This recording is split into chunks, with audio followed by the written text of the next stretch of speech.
kemanusiaan. Jackson, tangguh, tangguh, tangguh. Baik, selamat datang di Reskes, Rescue Podcast. Saya panggilnya apa nih? Bapak, Om, Kak, atau Mas? Mas saja. Mas. Jadi kita pakai inisial saja. Pada kesempatan hari ini saya lebih akrab ya dipanggil dengan inisial Mas siapa? Mas BB. Oke, Mas BB. Jadi karena tema kita hari ini adalah mengenai berhasil sembuh dari COVID-19. Jadi Mas BB ini adalah salah satu pasien yang berhasil sembuh dari COVID-19, betul? Betul sekali. Luar biasa. Apa kabar Mas BB? Alhamdulillah bebas COVID. Wah, luar biasa sekali jargonnya, alhamdulillah bebas COVID. Jadi kalau hari ini saya tanya apa kabar, pasti jawabannya alhamdulillah bebas COVID. Betul. Nah, dulu Mas, kalau ditanya apa kabar, jawabnya gimana waktu sakit? Waktu sakit kalau ditanya apa kabar, jawabnya bingung. Pasti kan otomatis kita, saya aja masih sakit, kabarnya bagaimana? Ya masih sakit, seperti itu. Tapi bagaimana Mas perasaannya setelah sembuh dan dinyatakan negatif dari COVID-19? Rasanya sangat luar biasa ya, bebas. Iya. Karena masa isolasinya yang sangat luar biasa.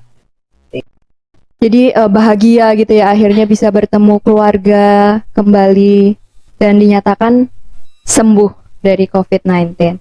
Nah, Mas, saya mau tanya, bisa tolong diceritakan awal kisah Mas BB ini terkena virus COVID-19. Bagaimana bisa akhirnya sadar bahwa sepertinya saya ini terinfeksi virus COVID-19? Baik, awal mulanya kita perjalanan dari ujung Jawa Timur sebelah timur menuju ke Madiun. Dan setelah itu kita dirapid, ternyata kita reaktif. Selang 3 hari diadakan swab, kita terdampak positif COVID-19, seperti itu. Terus pada saat itu yang dirasakan apa, Mas? Kalau waktu itu kita awal mulanya kita sebetulnya batuk ya, badan kurang enak, itu saja. Hanya seperti apa? Rasanya batuk seperti sakit-sakit sebelumnya. Umumnya orang Indonesia sakit batuk gitu. Iya, betul sekali, kurang lebih seperti itu. Oh, oke. Jadi karena merasa ya batuk biasa, jadi nggak ada kepikiran ke arah COVID gitu ya, terpapar corona gitu pada saat itu. Tidak sama sekali. Nah, kita berpikir kita aja makan masih enak, hanya kita terkendala di batuk itu saja. Batuk, oke. Jadi kalau di Indonesia sendiri, nggak Mas? Hasil swab itu keluar setelah berapa hari setelah tes? Kemarin setelah hasil swab itu setelah 5 hari. Berarti setelah 5 hari reaktif baru tahu di hari kelima itu positif COVID-19. Betul. Terus apa perasaannya waktu itu, campur aduk atau justru kepikiran keluarga atau shock atau bagaimana, Mas? Kalau perasaan saya, Mbak, waktu itu pasti kita agak shock ya, karena berpikir, ini keluarga seperti apa ya? Saya kena terdampak, apalagi dampak sosial yang sangat luar biasa. Sebetulnya kalau kita melihat orang yang terpapar COVID, itu memang penyakit fleksibel dalam arti penyakitnya iya, mentalnya pun iya. Karena apa? Contoh, tatkala saya sakit pasti itu masyarakat mengenalnya ya, lingkungan itu pasti dampak sosial. Ada yang menjauh, ada yang mensupport. Namanya ini penyakit yang sekiranya itu menularnya itu kita bingung menularnya lewat apa. Udara kah atau apa gitu ya? Seperti itu. Jadi yang paling berdampak adalah mental, karena lingkungan sosial ya. Dampak sosial yang paling terasa. Itu untuk Mas sendiri atau justru keluarga semua juga merasakan dampak sosial itu? Dampak sosial mungkin pasien sendiri ataupun bahkan keluarga.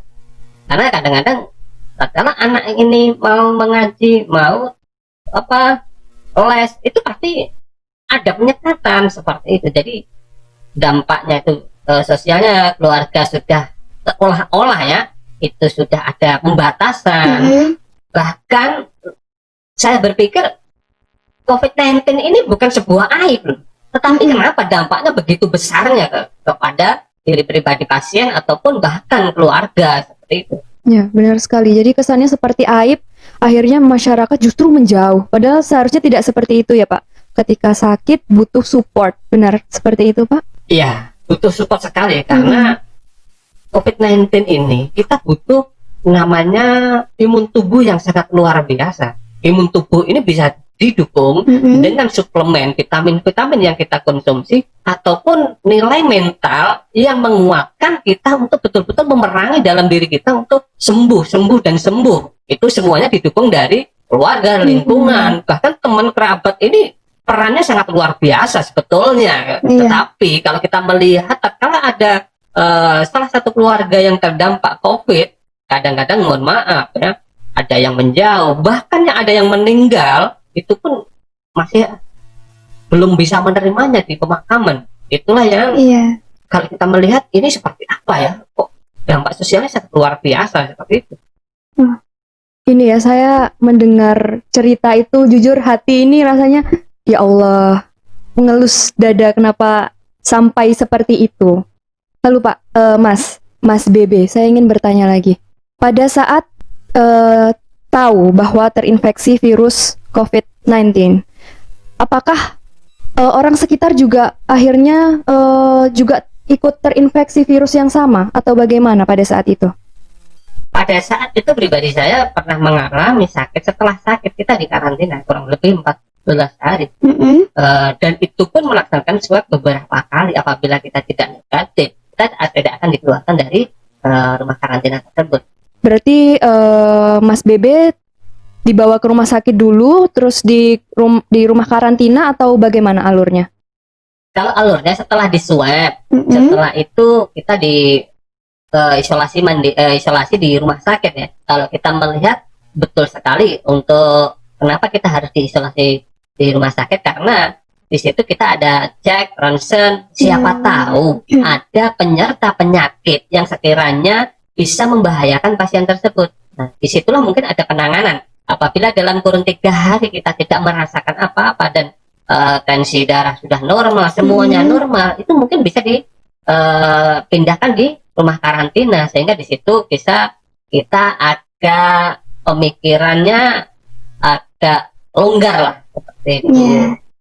Jadi ketika di rumah sakit sendiri, coba tolong diceritakan Mas, apa yang dirasakan berada di ruang isolasi sendirian waktu di rumah sakit? Waktu di rumah sakit itu sendirian, di kamar sendiri, terus mungkin salah satu rumah sakit menyediakan sarana untuk isolasi itu mungkin dikunci ya. Jadi kita memang dikunci, fasilitas makan terjamin sih untuk diberikan dari petugasnya. Hanya tatkala kita di dalam sebuah ruang isolasi, pikiran itulah yang akan menggerogoti imun kita itu. Kita berpikir, kenapa sih saya sendirian, terus berpikir keluarga. Kalau orang yang tidak disertai dengan penyakit, seperti saya kan OTG, statusnya OTG ya, itu kan berpikir ke sana tembok, ke sini tembok. Nah, terus seperti apa? Kira-kira kalau seperti itu, mentalnya seperti apa? Ya, pasti terguncang ya. Pasti terguncang kan. Nah, kalau mental ini terguncang, pasti imunnya akan drop. Iya. Mungkin kebanyakan. Jadi pada saat itu Mas juga merasakan hal yang seperti itu ketika di rumah sakit. Iya. Kadang-kadang nangis sendiri, Sampai menangis? Iya, menangis. Dalam kesepian itu namanya udah berpikir keluarga seperti apa. Rasa apa ya? Nangis itu pasti kan. Kemudian setelah di rumah sakit 3 hari dan dipindah ke di rumah karantina. Rumah karantina. Di sana bersama berapa orang lainnya? Yang pernah saya alami di situ ada beberapa orang yang statusnya OTG dan itu menunggu swab. Kita berada di rumah karantina, kurang lebih orang 20 orang. 20 orang di rumah karantina. Baik, ketika berada di rumah karantina, apakah setiap pasien di sana boleh saling sharing, berbicara, bertemu, bertegur sapa langsung, atau kegiatannya apa saja? Kalau kegiatan kita udah di kamarnya sendiri-sendiri ya.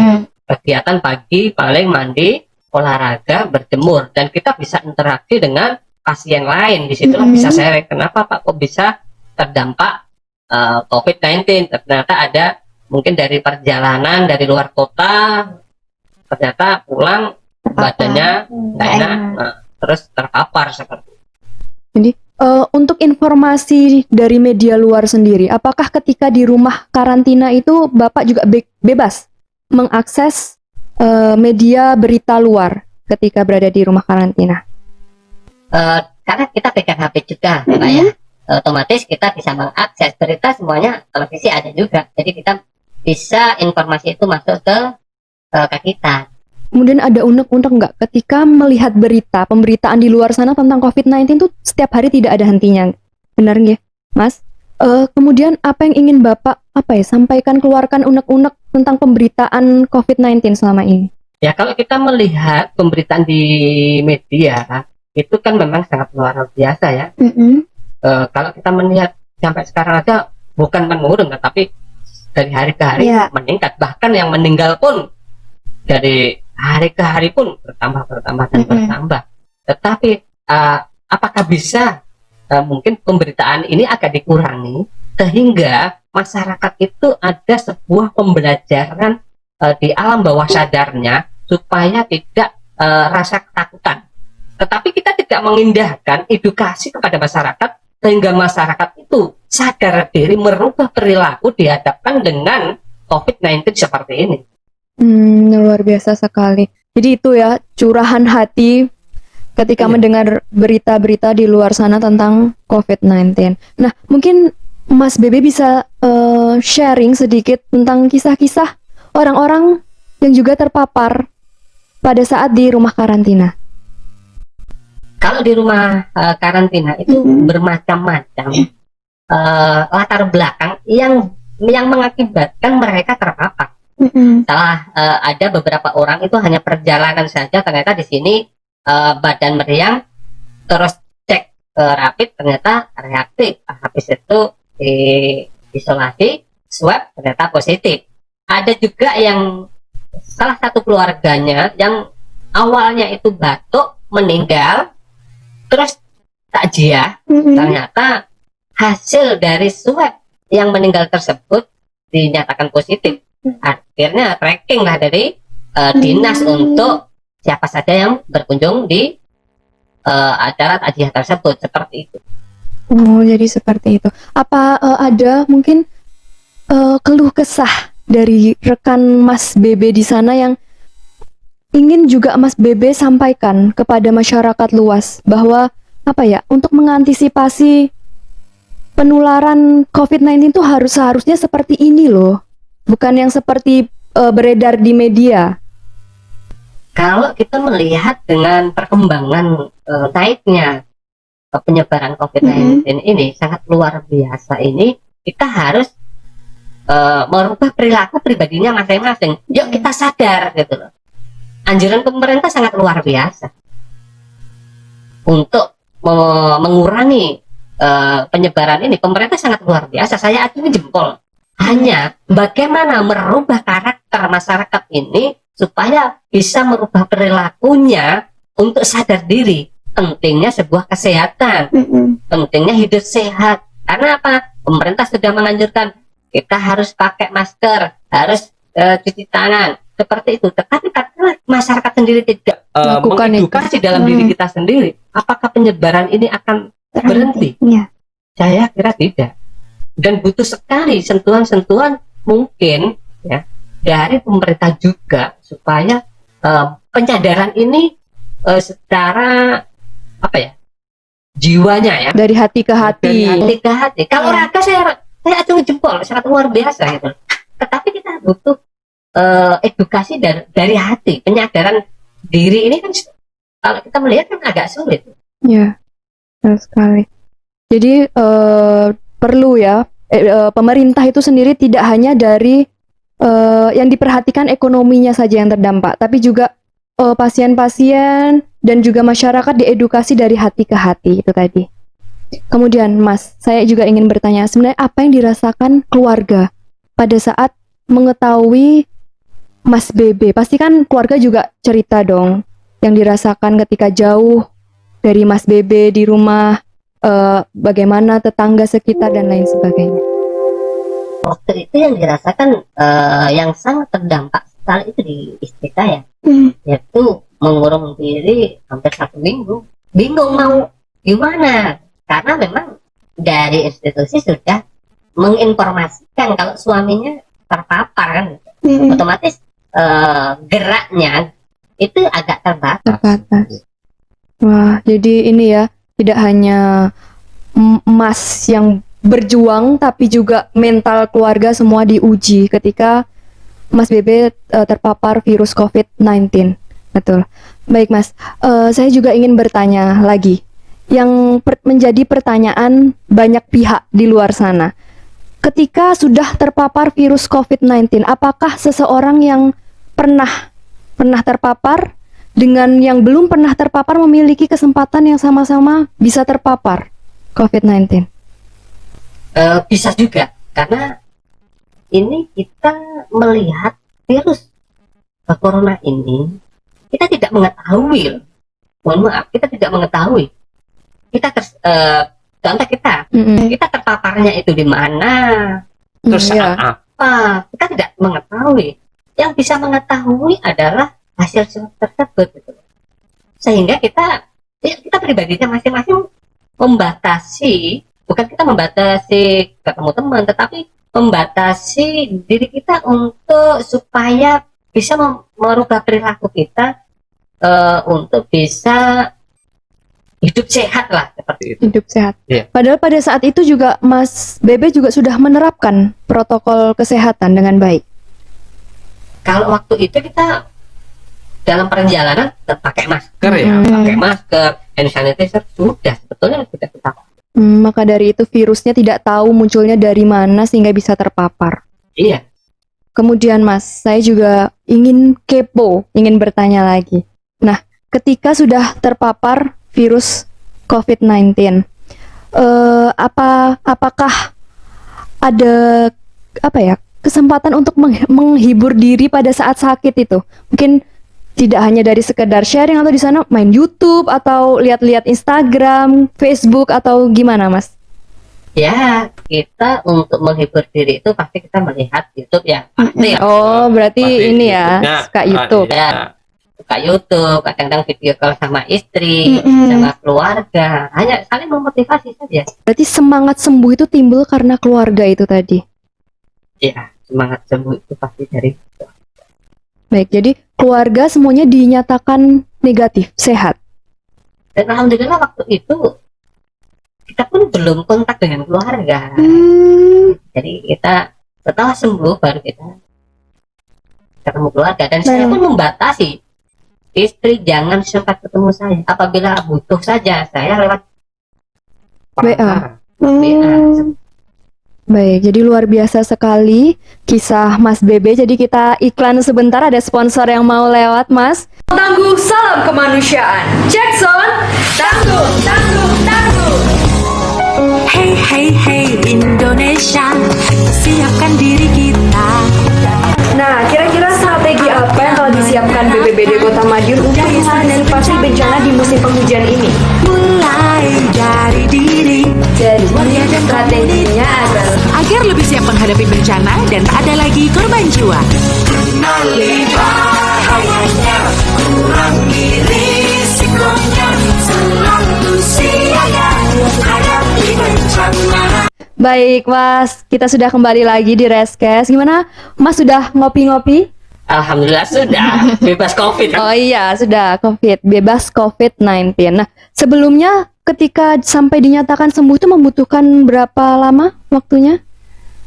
Kurang lebih saya hampir 3 minggu lah. 3 minggu. Wah, luar biasa, pasti bosan sekali. Ya, begitulah. Hanya bisa YouTube dan menonton televisi bisa berarti di sana bisa. Nah, Mas, jadi boleh tahu pekerjaan Mas Bebe sebelumnya apa? Saya seorang pengusaha, Mbak. Seorang pengusaha. Nah, ini dia. Apakah ketika terpapar COVID-19 usahanya menjadi apa ya? Ikut terdampak? Terdampak tetapi tidak signifikan ya, karena kita sudah online sama pengendalian istri. Hanya dampaknya kalau luar kota kita tidak bisa mengantar istri gitu. Oh ya, baik. Jadi seperti itu ya. Dan pemerintah sudah berusaha keras memberikan bantuan bagi orang-orang yang terdampak perekonomiannya karena ada COVID-19. Nah, apakah pemerintah itu seperhatian itu kepada orang-orang yang sudah sembuh dari virus COVID-19? Gimana Pak? Mas, tanggapan? Nah itu, kalau itu saya no comment ya, dalam konteks no comment saya sementara ini belum mengetahui gitu loh di pribadi saya. Berarti Tapi mungkin di luar sana mungkin karena memang yang terdampak ini mau kalau kalangan ekonomi Ke bawah. bawah, menengah itu ada semua gitu. Nah, Mas, saya juga ingin kepo lagi. Kepo tentang apa ya? Resep bisa sembuh dari COVID-19 itu apa? Selama 3 minggu itu yang dilakukan apa? Apakah hanya dari olahraga atau minum vitamin? Tentunya kita selalu mohon doa ya sama Allah supaya segera disembuhkan dan bisa ketemu keluarga dan bisa beraktivitas kembali kan, seperti itu. Yang kedua, kita tetap jaga kesehatan. Jangan lupa kita minum suplemen juga, dan kita selalu bahagia. Jadi tipsnya bahagia. Bahagia dulu. Jadi orang-orang di sana kuncinya supaya sembuh tuh bahagia. Bahagia. Nah, ketika keluar dari rumah karantina, Mas Bebe keluar bersama berapa rekan lainnya? Atau hanya Mas Bebe saja pada hari itu? Waktu itu saya sendiri. Sendiri, berarti yang lainnya masih berjuang. Yang lainnya masih menunggu penjemputan, karena memang waktu itu kita sudah beberapa orang sudah dinyatakan sembuh, langsung dipulangkan, tetapi nunggu jemputan dari pihak instansi yang setempat. Untuk makanan sendiri di dalam rumah karantina tuh ada makanan khusus nggak sih, Mas? Makanan khusus tidak ada sih, tapi memang makanannya enak. Enak. Dan bergizi pastinya, Bergizi, tentunya. mengenyangkan. Iya. Wah, luar biasa. Berarti perhatian pemerintah ini tidak hanya dari segi kesehatan obat-obatan saja, tapi juga sampai ke makanan. Makanan. Ada hal yang juga ingin saya tanyakan lagi, tapi mungkin diceritakan sejujurnya saja, selepasnya saja. Boleh sambil tertawa, boleh sambil menangis jika ingin. Apakah ada pesan yang ingin disampaikan dari pribadi dan juga rekan-rekan yang pernah terpapar COVID ke pemerintah? Bukan hanya ke masyarakat, tapi ke pemerintah langsung, yang mungkin tidak sempat dan tidak ada kesempatan untuk menyampaikannya. Nah, di sini mungkin bisa disampaikan. Untuk kesan dan pesannya itu, saya rasa dari peran pemerintah yang sangat luar biasa untuk memerangi COVID-19 ini sangat luar biasa. Tapi saya ingin ya, tatkala ada yang terpapar COVID, apabila itu meninggal, agak dikurangi. Saya mohon maaf, saya bukan agak dikurangi untuk publikasinya. Dengan harapan apa? Shock terapi kepada masyarakat yang belum, karena ini pasti. Kalau contoh, semisal seperti ini, kita melihat berita COVID, sore COVID, siang COVID, malam COVID, waduh meninggal COVID semua. Apakah kita tidak membunuh alam bawah sadar kita? Kita berpikir takut, Iya, pasti. takut. Akan ketakutan itulah imun kita menurun dan kita pasti mudah terserang penyakit. Mungkin agak dikurangi saja. Jadi harapannya pemerintah juga sedikit mengurangi publikasi mengenai pemakaman COVID-19 Pemakaman itu yang paling menakutkan. Iya. Baik. Seperti saya sendiri, tatkala ada pemakaman COVID, walaupun saya sudah sembuh dari terpapar COVID, kadang-kadang agak merinding. Ngeri ya, pasti bilangnya seperti itu. Apakah pada saat sakit terpapar COVID-19 ada nggak terlintas, terbesit di pikiran bahwa apakah saya nanti juga akan berujung di liang kubur sama seperti orang-orang yang diberitakan, atau enggak, saya akan sehat, saya akan sembuh, atau bagaimana pada saat itu? Karena waktu itu makannya saya banyak, Mbak. Kan Makanya enak ya. Makannya sebagai saya lahap. sekali pokoknya. Target saya habis. Tidak ada selama saya di karantina itu tidak pernah saya tidak menghabiskan makan. Semuanya makan. Bahkan saya nambah kan seperti itu. Nambah mas, Nambah gitu. saking enaknya, Saking enaknya. bergizinya, Iya. sampai yang penting makan banyak, sembuh. Makan banyak sembuh happy ya. Berarti nggak pernah terlintas sedikit pun untuk apa ada kepikiran akan meninggalkan dunia. Kan biasanya nih, saya nonton di YouTube ada orang tuh awalnya sehat, OTG juga, tapi ternyata hari ketiga keempat ngedrop karena nggak kuat itu tadi di ruang isolasi, akhirnya ngedrop sampai kepikiran udah nih lewat sampai segitunya loh mas. Oh ini ada sebuah kejadian Mbak. Betul-betul saya alami gitu. Sempat saya waktu itu saya mau memotret ya lewat HP, tapi nggak tega gitu. Ada seorang ibu kan, mungkin sudah 3 hari dinyatakan positif setelah diisolasi di rumah sakit karena hasil tidak menderita apa-apa, keluh kesahnya tidak ada. OTG juga. Akhirnya dipindahlah di rumah karantina. Itu sambil menunggu hasil swab. 1 hari di situ dinyatakan negatif. Hasil swab. Iya, sudah dinyatakan negatif. Tetapi ini yang aneh ya, yang aneh itu perilakunya. Perilakunya seorang ibu itu hanya duduk di depan kamar. Seperti orang linglung seperti itu. Ya, mungkin namanya seorang ibu ya, sudah dibilang terpapar seperti itu kan pasti alam bawah sadarnya pikirannya pasti Iya, Pasti Seperti anak-anak, apa? suami dan lain. Seperti itu. Jadi itu kisah nyatanya. kisahnya. Iya, baru hari ini saya biasanya setiap hari tuh nonton kisah-kisah orang yang ya ini pernah terpapar COVID-19. Tapi pada hari ini saya memiliki kesempatan yang luar biasa. Pertama kalinya ada orang yang mau bercerita dan langsung di hadapan saya. Oh iya, Tapi kita tetap jaga jarak. Oh iya, betul. Kita Protokol ada kesehatan. protokol kesehatan. Mas, saya juga ingin bertanya lagi. Selain dari semangat itu tadi dan juga vitamin, apa ada apa ya? Resep-resep tradisional bisa sembuh. Kan saya dengar nih orang di luar sana ada yang minum minyak kayu putih, ada yang tidurnya terlengkup supaya nafasnya itu lega dan lain sebagainya. Nah, kalau dari Mas Bebe sendiri ada nggak tips trik tradisionalnya? Kalau trik tradisionalnya itu apa ya? Karena saya pernah mencoba dengan menggunakan salah satu cairan untuk katanya coba ini seperti ini mas, seperti ini. Tak coba salah satu cairan tersebut, Jadi karena ikut saran orang-orang Iya. luar.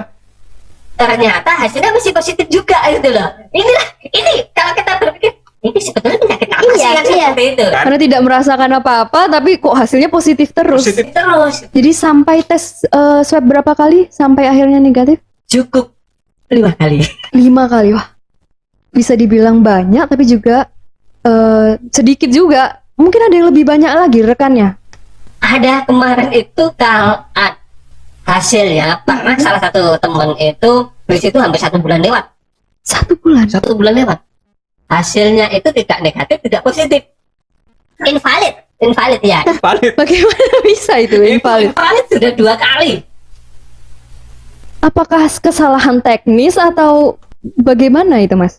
Ini sebuah pertanyaan, tanda tanya yang sangat besar sekali kan gitu. Rekannya juga bertanya, ini kenapa bisa? Sehat, Rasanya Masih muda. sehat. Oh, masih muda. masih muda. Oh, berarti pada waktu berada di rumah karantina itu apakah dari segala macam usia ada atau lebih banyak yang muda-muda atau bagaimana, Mas? Ada yang anak kecil. Ada di bawah umur 5 tahun kemarin tuh ada Bersama orang tuanya. bersama orang tuanya. Jadi Itu kalau nggak keliru beberapa keluarganya positif. jadi satu keluarga, hampir satu keluarga terpapar virus COVID-19. Iya. Untungnya tidak adiknya sendirian. Kalau adiknya sendirian pasti sulit. Aneh ya ini. Anak itu waktu itu sudah dinyatakan negatif, tapi mamanya masih Positif. positif. Tetapi masih diikut di situ. Kenapa tidak dipulangkan? gitu ya. mau dipulangkan itu kan masih kecil ya. Harus dekat Iya. dengan mamahnya. Iya. Jadi akhirnya menunggu sampai mamahnya. Mamanya sembuh. Tapi anak itu tetap di swab lagi sambil menunggu. Enggak, kalau sudah dinyatakan negatif sudah.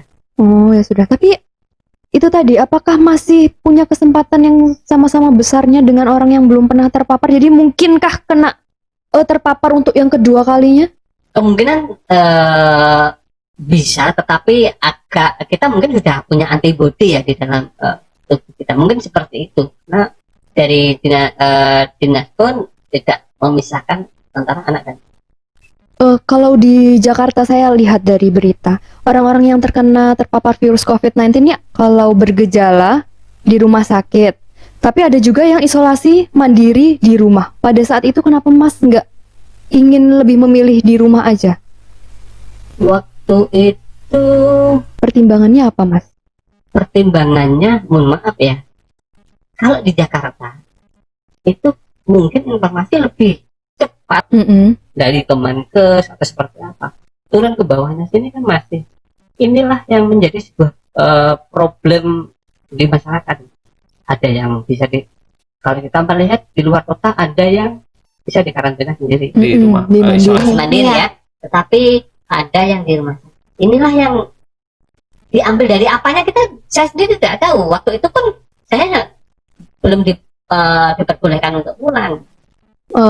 Mungkin lebih menjaga supaya yang keluarga di rumah juga tidak terpapar, sehingga diisolasi di rumah karantina, mungkin seperti itu. Apakah benar? Kalau kita ambil positifnya, oke lah, memang seperti itu. Jangan tempat keluarga kita itu terpapar juga. Baik, jadi seperti itu. Sungguh luar biasa sekali kisahnya. Saya kagum, semangatnya untuk sembuh luar biasa. Rekan-rekannya juga, apakah saya juga mau tahu nih, apakah rekan-rekannya sampai hari ini masih berkontak dengan Mas Bebe? Kalau ini masih ada, kita pun di grup ya, Oh, ada grupnya. Alumni corona. Judul grupnya Alumni Corona. Dan itu semua sudah sembuh. Sudah sembuh semua. Alhamdulillah, luar biasa. Ternyata mereka semua punya semangat yang sama seperti Mas Bebe. Punya semangat untuk sembuh dan akhirnya hampir ber-20 semuanya sembuh. Sembuh semua. Keluar dari rumah karantina dan tidak terpapar virus COVID-19 lagi. Nah, Mas, ada nggak pesan yang ingin disampaikan terakhir untuk masyarakat selain dari taati protokol kesehatan, apalagi Mas? Kalau yang terpenting, ya kita merubah perilaku kita, jaga kesehatan pribadi kita. Semuanya berawal dari pribadinya masing-masing. Kita berpikir positif saja. Kalau virus ini jelas ada. Jangan merasa ini tidak ada, ini ada. Ya ada. Tetapi bagaimana virus tersebut bisa bersarang pada kita, kitalah yang bisa menentukan. Kita berpikir positif, selalu jaga kesehatan, selalu berdoa, tetap kita jaga silaturahmi. Baik, luar biasa sekali pesannya. Semoga pesan-pesan ini tersampaikan dengan baik dan tidak hanya dimaknai tapi dilakukan betul-betul oleh masyarakat dan juga semoga pemerintah mendengar sehingga ada tindak lanjut yang ke arah lebih baik tadi itu. Baik, terima kasih sekali Mas Bebe. Semoga kedepannya kita bisa bertemu lagi dalam keadaan saya sehat dan Mas Bebe beserta keluarga juga sehat. Amin. Jadi kita bertemu di lain waktu, tidak membahas COVID-19 lagi. Semoga kita bisa jalan-jalan atau berlibur dengan masih bersama Reskes ke depannya. Terima kasih, saya mohon maaf apabila ada salah kata. Say bye-bye. Bye. Terima kasih semuanya. Salam tangguh, salam kemanusiaan. Jackson, tangguh, tangguh, tangguh. Hey hey hey Indonesia, siapkan diri kita. Nah, kira-kira strategi apa yang telah disiapkan BPBD Kota Madiun untuk mengantisipasi bencana di musim penghujan ini? Mulai dari diri. Jadi, strateginya adalah Agar lebih siap menghadapi bencana dan tak ada lagi korban jiwa. Kenali bahayanya